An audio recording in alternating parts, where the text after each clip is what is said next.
Rabbasca's power cap has been causing us a lot of difficulties over the last few streams. We can't use laser turrets, we have to be careful about how many machines we put down, and we can't really use modules much apart from the obligatory efficiency ones.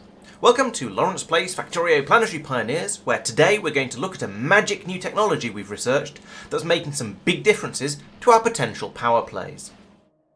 I've told you before about the EARS devices, which for the sake of sanity I will henceforth refer to as ears. The subcore version is the secret fifth resource which we can get from the vaults. They were an important ingredient in the bunny hop engine, and it turns out they have an even more exciting use. Once you start to get decent numbers of them together, which means a lot of vaults, you can pack 10 subcores together to make a full ears core.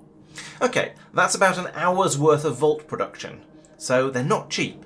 Still, they are very powerful. Each one of these cores can be put in a machining assembler along with some gas and a normal construction machine of some kind. The core will then be mounted on the building, producing an ears-equipped version of that building, and because of the 100% productivity bonus of the machining assembler, you actually get 2 of them out at the end. These eerie buildings can only be placed on the purple energetic concrete, but when you do, they draw their power directly from the planet's Herenic energy field, bypassing the 30 megawatt limit entirely. This means that they use literally no power, and so we can fill them up with whatever modules we want. These ones down here are making science packs, and so I've used overclock modules to increase their productivity without slowing them down.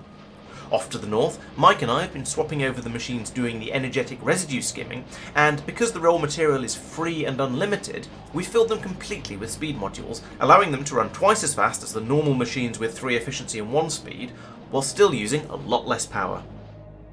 This is making an amazing difference to our production rates on this planet. We're no longer having to build small in order to keep the power consumption down, and even better, we can start using more power-hungry but effective machines like foundries. A normal foundry is just over 3 times faster than an assembler 3, but uses more than 6 times the power, and so dropping them in felt like a very bad idea. Now, however, we can stick a set of ears on them and reduce their power consumption to 0, and then depending on the modules we use, we can choose between triple productivity or triple speed. It gets even better though.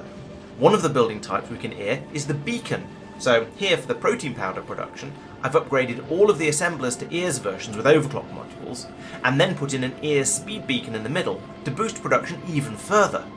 Naturally, this has caused production to bottleneck somewhere else. In this case, we still don't have enough plastic protein shakers being produced, but as we build up more ears assemblers for the residue skimming, that will speed up significantly and hopefully allow production to keep up. Of course, ears come with a piercing catch. They are extremely useful, but they're slow to produce and difficult to expand. If you want to produce them more quickly, you have to capture more volts, and we've made big steps in that area too, which I'll talk about in the next video, but for now, it's a definite limitation. I will show you one major improvement though.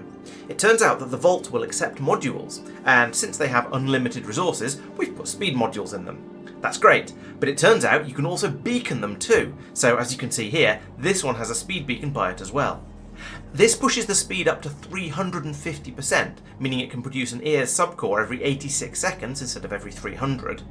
Unfortunately, the energy consumption has also been drastically increased. It doesn't use electricity, but the rate it's getting through the carotenoid ore is frankly alarming. Looking at the belt coming out from the mines though, it's running quite quickly, but it's definitely not flat out. At our current rate of consumption, we are able to cope. I am a little concerned that this could become a limiting factor if we expand much further. Perhaps that could be a reason to use the barreled fuel instead, just to get more on the belt. Speaking of extra resource usage, Mike has expanded out our carotenoid ore mining down the side of the bus here. The patches are rather more spread out than we're used to, which makes dropping down a mining setup a little bit more of a faff.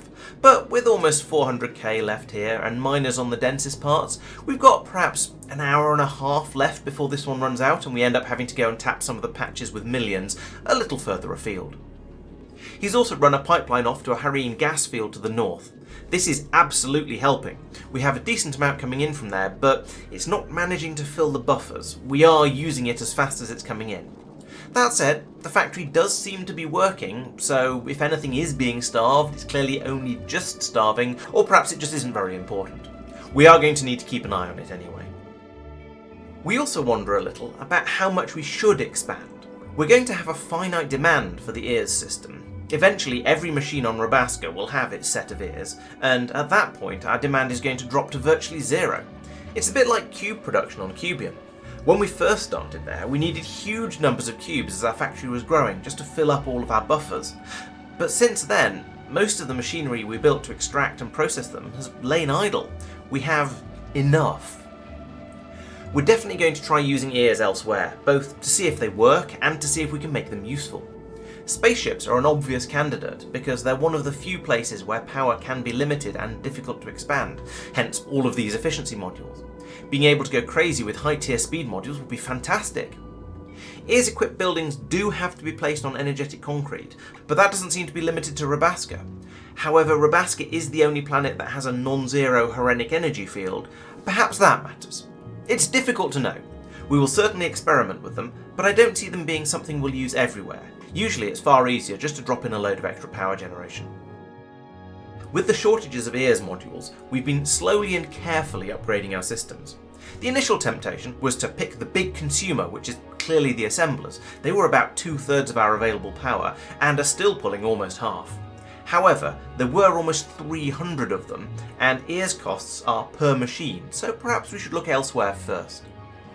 Foundries and forges were my first target. Down in the south, we're making ammunition in large quantities, so I've upgraded from assembly machines to ears forges for the productivity bonus, and then crammed them full of speed modules in order to minimise the number of buildings I'd need. Below that, it's a similar story. Iron and steel are now being produced from molten iron using foundries all the way through, which helps a lot due to the speed and productivity bonuses, both of which can be boosted further with overclock or speed modules. These upgrades are still in progress. There are clearly a lot of places that would benefit, but we're trying to be strategic. For example, the blue circuits here would ideally be made in ears EM plants, but since we've made enough bunny hop drives to have one each, we don't have a great deal of consumption from here, so it would be more efficient to use the ears elsewhere. There are a few places, like the circuit recyclers, where we've dropped in an ears version because the existing system was too slow, and so this allows us to use the speed modules, a massive upgrade without needing any redesigns. Essentially, there are 3 types of upgrade.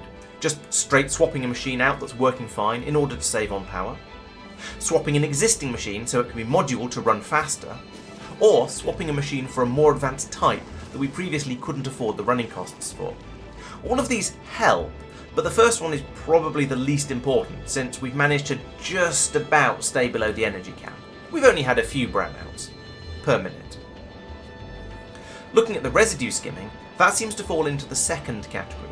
Even with 176 machines running, we're still ripping through all of the red cards, green circuits and protein shakers that are being made. The shakers are all, obviously, going into making protein shakes, many of which are being used to keep the fish happy. The red circuits are all being made into grey capture cards, and whilst the forges are running flat out and red circuit production seems to be keeping up, it's also not actually filling up the buffer. The green circuits are slightly weirder. These are all disappearing into repair pack production. We've made tens of thousands of repair packs already, and many of them are now filling up a buffer on this belt, so it's perhaps not vital to keep the green circuit supply quite as healthy, but we are steadily using them up for the time being. Filling up the circuit buffers would be nice for non-aesthetic reasons too. Once they start to back up and fill the belts, they'll overflow into the recycling area, and we can start making them into iron and copper, and the red ones into plastic for more shakers. This will take some of the load off the copper and iron ore. However, since those are coming out of vaults as well, that's not a vital improvement. Now that we have a reliable, if manual, way of getting supplies off this little moon, Tristan has been regularly hopping back and forth to Norvis with science packs to keep the research running. Science production is going well now, although we do have a shortage of belts due to the shortage of iron plates finding their way in.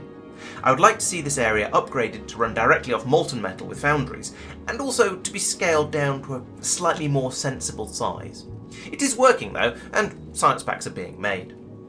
This has allowed us to do a number of researches. Most of them are improvements to existing tech. We've upgraded the bunny hop drive to level 7, allowing Tristan to carry more stuff and leap all the way from Rabbasca to Norvis in a single bound. Much more efficient. And we've nudged the vault hacking efficiency up to level 10. This has given huge productivity boosts to the mundane resources, iron, copper and sulfur, You know, the ones we already had plenty of from a single vault. And it's given a smaller boost, a mere 10% per level, to the Harronite production. It's very nice to have doubled it though, as that is still something we're a bit short of.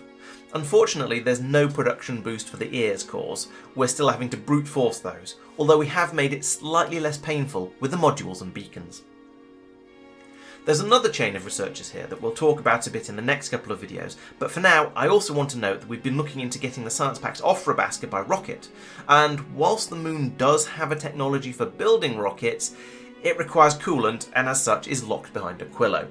I guess this guarantees that we'll be back later once we've invented fridges. So yes, we'll be back to Rabbasca, and if you come along to the streams at 7:30 PM every Monday evening, you'll see it happen. We're nearly done on this little moon at this point, so we'll probably be somewhere else by the time you watch this. I wonder where it'll be. If you'd like to try all this out for yourself, you can download the Planetary Pioneers mod from the Factorio mod portal. Use the seed 11111 to get your own copy of our little solar system. I'll also be back for a solo stream on Wednesday, and these videos come out every Thursday and Friday, so there's always plenty happening on the channel. Please make sure you're subscribed so you don't miss out on our shenanigans. Thanks for watching, and I'll see you next time. Bye bye.